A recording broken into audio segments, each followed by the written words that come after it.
Contacto con ¿Sí? Marcelo. Marcelo, bueno, cuéntanos un poquito, un abrazo, cuéntanos un poquito, ¿dónde te encuentras, Marcelo? ¿Dónde está, profe? Ahí está. Muy buenos días. Buenos días. Estoy aquí bajo el río atmosférico, entre la carretera, debe ser Concepción y Chillán. Está lloviendo intensamente, hay neblina y estoy Una cuneteado con tormenta, no el seguridad, tsunami. conversando con ustedes. Extraordinario. Ya, lo aclaramos, nadie va a creer que está escapando Marcelo Lago ni nada por el estilo, ¿no? Marcelo estaba en otra cosa, pero obviamente... Me encantaría escapar, pero... No, me encantaría por escapar, favor. pero... Parece no un lo haré. cazatormentas. Oye, Sí, Oye, lo entremos de escuchaba lleno con en lo atención, que... lo escuchaba con atención. Bueno, Te escuchamos. mira, bueno, Kamchatka hace noticia, Sí. tal como lo hizo en 1952 con un terremoto gigante de magnitud 9 y un tsunami, y un tsunami que fue registrado en las costas de Chile. En esa oportunidad de características menores, pero quedó ampliamente en los mariógrafos registrados. En esta oportunidad, claramente, un terremoto 8.8, una ruptura de unos 600 kilómetros de largo por 150 kilómetros de ancho aproximadamente, que perturba verticalmente la columna de agua y da origen a un tsunami hasta el momento de características intermedias a menores, pero cuyas ondas se propagan por todo el Pacífico y ya sabemos que van a llegar a las costas de Chile, como ha ido pasando en Hawái, en California y en todo el cinturón del fuego. Marcelo, veíamos más temprano lo que ha pasado con Japón, por ejemplo. ¿Por qué ponemos atención especialmente en Japón? Porque es el territorio más cercano. Esto es en Kamchatka, luego arrastra ahí el sector de las Islas Kuriles y la continuación llega a la isla de Hokkaido, más en el norte del territorio japonés.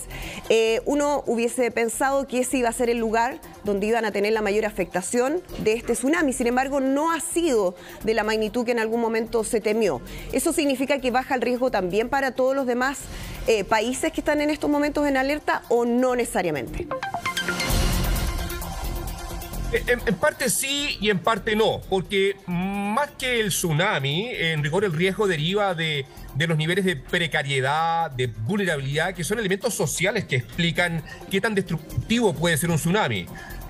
Japón, después del 2011, es un país que evidentemente aprendió lecciones. Fueron cerca de 19.000 víctimas que tuvo después de ese gran tsunami en Tohoku. Y evidentemente también las costas japonesas tienen un nivel de medidas de mitigación estructural que nos sobrepasan. O sea, muros de mitigación con puertas hidráulicas, bosques de mitigación, o sea, billones de yenes invertidos en ello. Distinto es que el tsunami llega a las costas de Ecuador, donde los niveles de pobreza y precariedad son muy distintos y una ola de 2 metros puede ser significativamente muy peligrosa, a diferencia de Japón. Pero de acuerdo, evidentemente, que el tsunami que se está propagando por todo el Pacífico ha tenido características de peligrosidad intermedia a baja. Y eso, evidentemente, de alguna forma nos da una señal de lo que podría pasar en Chile en pocas horas más.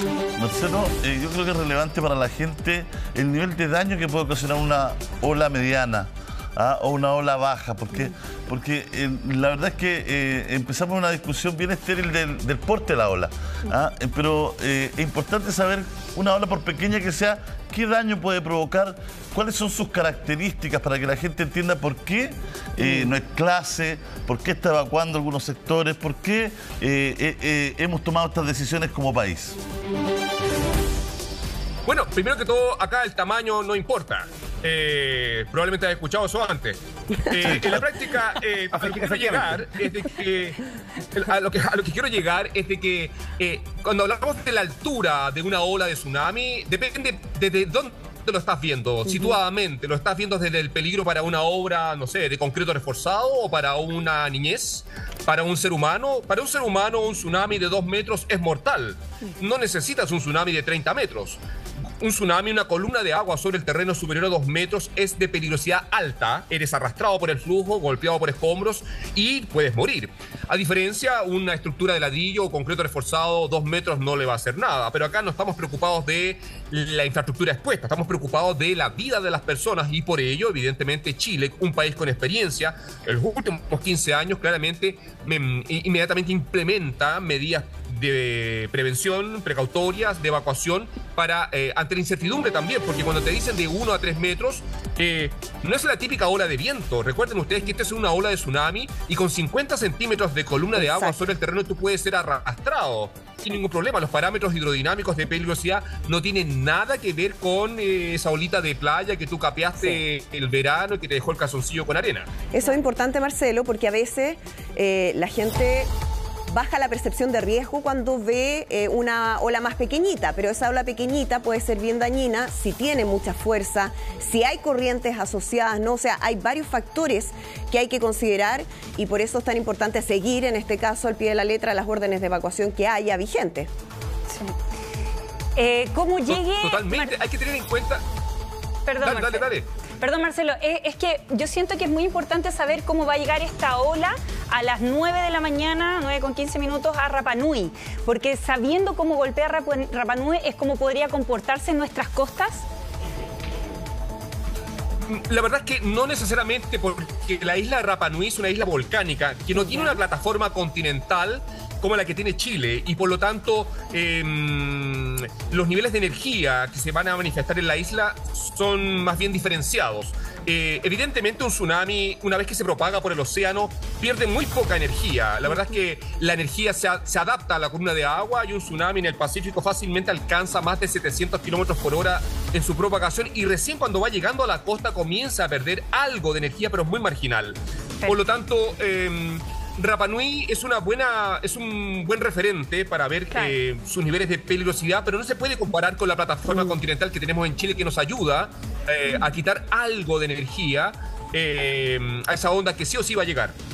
Perfecto.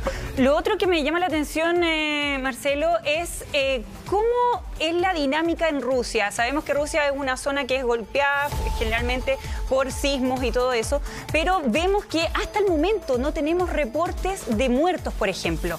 ¿Resiste bien Rusia un terremoto de esta magnitud? La verdad es que partamos de la base que Kamchatka está al frente de Alaska, ciertamente, y ahí el pobre no vive. Ahí para vivir en Kamchatka tienes que tener asentamientos humanos relativamente robustos, de baja densidad, por lo tanto los niveles de exposición también son bajos. Y eso combinado con un país que ha tenido terremotos en el pasado, ciertamente el terremoto de 1952, que es un terremoto gigante, magnitud 9, de alguna forma revela de que Kamchatka y Rusia, en esa época era la Unión Soviética, están conscientes ciertamente de que esa zona es sísmicamente activa.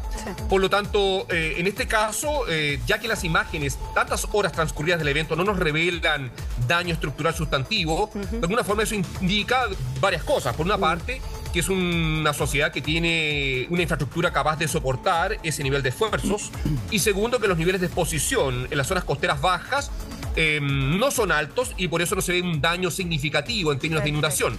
También eso se complementa con un tsunami de características intermedias a menor. Sin embargo, este tsunami se propaga y se propaga por todo el Pacífico y va a llegar a países más pobres. Recuerden que, por ejemplo, cuando fue en la erupción submarina en Tonga el 2022 en enero, Perú fue uno de los pocos países de la cuenca del Pacífico que no activó la evacuación preventiva y murieron dos mujeres con un tsunami absolutamente pequeño. En la práctica no hay que subestimar la ola de tsunami, independiente que uno no vea nada como lo que ve en Hollywood, porque lo que uno ve en Hollywood o Bollywood ciertamente es ciencia ficción. Los tsunamis no necesariamente son olas tubulares de leite de surfistas, sino que son corrientes, son parámetros hidrodinámicos muy peligrosos. Dime. ¿Y en la medida en que hay réplicas, aumentan los riesgos de tsunami o esas réplicas ya no tienen capacidad de generar olas importantes? Sí, se atenúa. La verdad es que el evento principal es el 8.8. Estos eventos van acompañados de numerosas réplicas. Esa zona por meses o probablemente más tiempo van a tener numerosas réplicas, tal como pasó el 2010 aquí. Y el evento principal es el que perturba la columna de agua. Estamos hablando de casi 600 kilómetros de longitud de ruptura que perturban verticalmente el océano Pacífico, en este caso, donde interactúa la placa pacífica con la placa norteamericana. Y las réplicas podrían generar tsunamis, pero en rigor van a ser probablemente instrumentales, probablemente de menor peligrosidad y magnitud. El evento principal ya perturbó y las ondas se están propagando por todo el Océano Pacífico en este minuto. Marcelo, también me llama la atención el tema del foreshock, de un sismo que se produjo el 20 de julio, hace unos días atrás, en la misma zona, que era producto de estudio, que hablan que fue como una réplica adelantada de lo que se podría venir. ¿Fue tan así? La verdad es que en este minuto todo eso se está procesando, pero ciertamente a veces ocurren que hay eventos precursores que se logra conectar ciertamente con un proceso que se está incubando de forma más lenta. Pero los antecedentes detallados van a aparecer en pocos minutos. Oye, Marcelo, a mí me quedó dando vuelta algo que dijo recién. Todo se está analizando en este minuto. El evento está ocurriendo en este minuto. Marcelo, me quedó dando vuelta algo que planteaste. Pero eso pasa. Hay veces... Hablaste de que no pierde energía en la distancia. Es decir, que haya llegado, interpreto y te pregunto, que haya llegado a Estados Unidos con cierta fuerza no significa que aquí va a llegar más débil. Porque nosotros estamos a la espera, pero es una cosa que está en evolución en este momento en el Pacífico. Entonces, mi pregunta es, que haya llegado de cierta forma a Estados Unidos, ¿significa que aquí en Chile va a ser más débil? No, el tsunami no pierde energía. El tsunami, toda onda tiene un efecto orbital verticalmente en profundidad una vez que se propaga. Y generalmente esta onda se acomoda a las características del fondo oceánico. La verdad es que la pérdida de energía, por eso un tsunami que ocurre en las costas de Rusia, en el Pacífico, puede llegar a Chile y puede llegar a Estados Unidos y puede llegar a Rapa Nui. Es porque no pierde casi nada de energía. Y cuando llega a la costa, como disminuye la profundidad, crece en amplitud, se levanta como una ola e inunda las partes bajas. Por lo tanto, el cómo haya llegado a Estados Unidos o a Hawái o a las costas de Galápagos o a Rapa Nui nos revela que la energía se mantiene desde la perturbación inicial. Perfecto. Ahora, hasta el momento, los registros en mareógrafos, los sensores DART, que son estas boyas que están en el océano, que miden la presión de la columna de agua, nos revelan, todo indica que es un tsunami intermedio, un tsunami menor. Pero el hecho de que sea menor no significa que no sea peligroso en zona costera. Y es por eso que Chile ha tomado la actitud anticipada de evacuar. Y ya desde anoche, Marcelo, Senapred informaba de unas horas exactas, ¿no?, respecto a la llegada de esas primeras olas a la zona costera desde Rapa Nui, como decíamos, 9:25 hora local. Y bueno, de ahí hay todo un detalle bien exacto, y uno se pregunta si es que existe esa capacidad de adelantarse con tal nivel de exactitud, porque hay parte donde es como 9:23, no sé qué. Entonces, ¿existe esa posibilidad o es un referente nomás que se usa para establecer horarios previos de evacuación? Mira, la propagación de un tsunami depende de la profundidad del océano y por lo tanto la profundidad del océano es un parámetro conocido. Yo sé qué profundidad hay aquí o allá y por lo tanto, conociendo la profundidad, puedo conocer el tiempo de propagación. Entonces, generalmente cuando ocurren grandes terremotos se trazan mapas de isocronas, que son líneas de igual tiempo, cada 30 minutos, cada 1 minuto, y tú puedes saber con precisión relativa hora de arribo. Perfecto. Altura de ola esperada. Ahora, evidentemente ahí hay un más menos, porque son modelos, son simplificaciones de la realidad, y más menos es la hora estimada de arribo. Eso es lo correcto, estimado. Y eso implica un más menos. Puede pasar que en ciertos lugares se retrase o se anticipe algo. Nadie puede aseverar hoy día con absoluta certeza eso. Y también puede ser que la altura de ola se amplifique, crezca, sobre todo en costas más accidentadas, en bahías cerradas, en desembocaduras de ríos, donde generalmente ocurren procesos de amplificación y resonancia que hacen que las ondas de tsunami crezcan. Pero eso se conoce ya en el campo cercano, una vez que la onda está entrando directamente en la costa. Marcelo, ya está activa Isla de Pascua, Rapa Nui.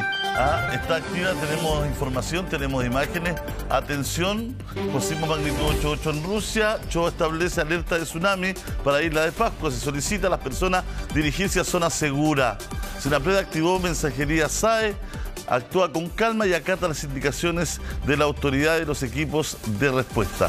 Durante la evacuación no olvides considerar a tu mascota y tus necesidades. Más información en senapred.cl.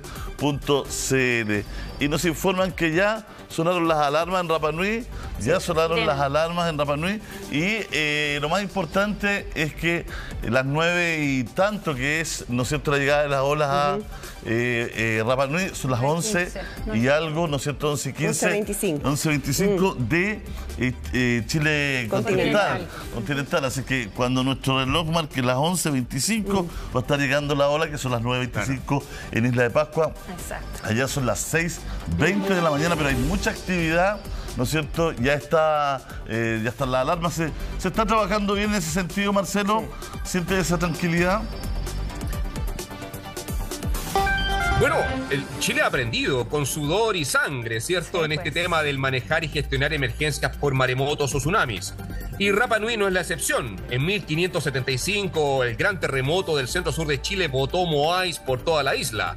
También pasó algo parecido en 1960. Las islas como Rapa Nui, como Hawái, son islas que están ampliamente expuestas a estos peligros de la naturaleza y son rodeadas por estas olas. Por lo tanto, Rapa Nui siempre va a recibir tsunamis desde Kamchatka, desde Alaska, desde Nueva Zelanda, desde Chile, por todas partes le van a llegar, y por lo tanto es un territorio que permanentemente está expuesto a este tipo de peligros. Sin embargo, los principales asentamientos concentrados humanos en la isla están arriba, ciertamente, y por lo tanto eso ayuda a convivir con esta emergencia. Sí, ya vamos a estar, Marcelo, con imágenes de Rapa Nui, vamos a estar con imágenes de lo que está pasando.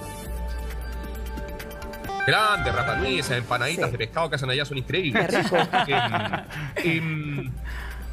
Me han contado. Sí. Pero independiente de ello, hay que destacarle que igual Rapa Nui tiene particularidades, porque es patrimonio, o sea, tiene una costa que es única y singular, y hoy día tiene varios ajos, por ejemplo el ajo Tongariki, etcétera, que están muy cerca de las plataformas de abrasión, de las rocas, y esta combinación de marejadas, tormentas, tsunamis, erosión de las costas, evidentemente también afecta al patrimonio. No hay que olvidar también eso, que esto es único, es singular, y por lo tanto también hay que mirar con atención lo que está pasando. Marcelo, y destaco también el tema del mensaje Dale. Es que te quería preguntar respecto a este cambio del nivel de alerta que emite Senapred, o hace la modificación hace algunos momentos. Partíamos con eso contigo en la mañana, que pasa de alerta amarilla a alerta roja. ¿Eso tiene que ver con que aumenta el nivel de peligro, o que tiene que ver más bien con una preparación que les va a permitir contar con mayor recursos, hacer las evacuaciones a tiempo, para también no generar esa alarma innecesaria? ¿Qué pasa? Que los niveles de alerta son proporcionales a las alturas de ola que se van registrando y van migrando, van evolucionando. Entonces, en la medida que tenemos mayores antecedentes y más datos, la gestión y manejo de la alerta es más robusta. Y no pongo en duda de que en este caso Senapred, apoyado por el CHOA y por el Centro Sismológico Nacional, van tomando decisiones a medida que van obteniendo más información. Tenemos la ventaja de que estamos distantes, somos el país más distante de este evento, y por lo tanto tenemos los datos de Hawái, tenemos los datos en Japón, tenemos los datos en California, vamos a tener prontamente los datos de Galápagos y Rapa Nui, y por lo tanto todo eso nos permite anticiparnos, a diferencia de otros países que están más cerca de la fuente y que son más, entre comillas, sorprendidos. Y por lo tanto, yo, partiendo de los aprendizajes después del 2010, después del Japón, después del 2014 Kiki Pisawa, después de Illapel 2015, ciertamente no pongo en duda de que Senapred está haciendo lo correcto al respecto. Y lo otro que hay que destacar, que es un evento que llega de día también. Tenemos tiempo para manejar la evacuación, tenemos tiempo razonable para manejar la emergencia, y no pongo en duda que las conductas de autocuidado, una vez más en Chile, van a ser sometidas a prueba, y que en general la comunidad va a actuar de buena forma al respecto. Marcelo, se hablaba de falla inversa. ¿Nos puedes explicar de qué se trata la famosa falla inversa? Generalmente los terremotos de subducción, recuerden que son bordes destructivos, son bordes convergentes, son bordes donde las placas chocan, y por lo tanto estos bordes de compresión hacen que un bloque se levante por compresión. el bloque que se levanta, ciertamente, es la falla inversa, ciertamente, que se levanta el piso del fondo oceánico y perturba verticalmente la columna de agua. Ahora, si se levanta a 90 grados, evidentemente el tsunami generado es más agresivo. Claro. Si se levanta a 45 grados o 10 grados, eso implica la magnitud también del tsunami resultante. Generalmente en bordes convergentes, el terremoto de subducción generalmente es un terremoto por falla inversa. A diferencia, un terremoto grande, por ejemplo, en bordes divergentes, donde el fondo oceánico se está abriendo, donde surgen las cordilleras oceánicas, por ejemplo, ahí generalmente el terremoto es por falla normal, que es que se está abriendo el océano. Se abre, por lo tanto, se hunde sencillamente. Claro. El terremoto del 2010 fue por inversa. El terremoto de Iquique Pisagua, falla inversa. El terremoto de Coquimbo y Apel fue falla inversa. Eso quiere Generalmente decir, ese es el tipo de mecanismo focal. Eso quiere decir que esto genera movimientos tanto horizontales como verticales, ¿no? En superficie. En el momento de la ruptura, en el momento del terremoto, hay movimientos combinados. Por una parte está el desplazamiento horizontal, todo se mueve horizontalmente, se desplaza a un número de centímetros, metros, pero también hay un movimiento vertical. Perfecto. Ese movimiento combinado, y hay que tener en cuenta que es por 600, estamos hablando de 600 kilómetros aproximadamente de que todo se mueve, por 150 kilómetros, es lo que perturba la columna de agua y da origen al tsunami que hoy día estamos presenciando en tiempo real. Marcelo, ya estamos aquí en el estudio con el capitán Medina de Carabineros. Estamos con alerta roja, estamos con clases suspendidas en todas las comunas costeras del país. Capitán, estamos con alerta roja, quiero saber qué significa eso para Carabineros, cómo están desplegados. Usted tiene información respecto a lo que pasa en Rapa Nui. Denos un segundo, Marcelo, ¿qué está sucediendo en Rapa Nui? Bueno, saludarlos, capitán. Hola, buenos días. Con Rapa Nui. Sí. Ellos comenzaron hace cerca de 22 minutos ya con la labor de evacuación. Al momento todo tranquilo, están patrullando el borde costero. Las personas que son evacuadas ya van a la zona segura, que es el sector de la parroquia y aeropuerto. Y son las coordinaciones que ya Carabineros está haciendo allá. Además también que desde nuestro general director que está en Senapred, él está coordinando a nivel nacional el despliegue que va a comenzar ya en las próximas horas para hacer las evacuaciones de forma tranquila, a zona segura. Preparamos un perifoneo incluso bien práctico para que la gente, además de la alerta SAE, sepa que tiene que también evacuar y así hacerlo a tiempo y que todo sea de forma tranquila.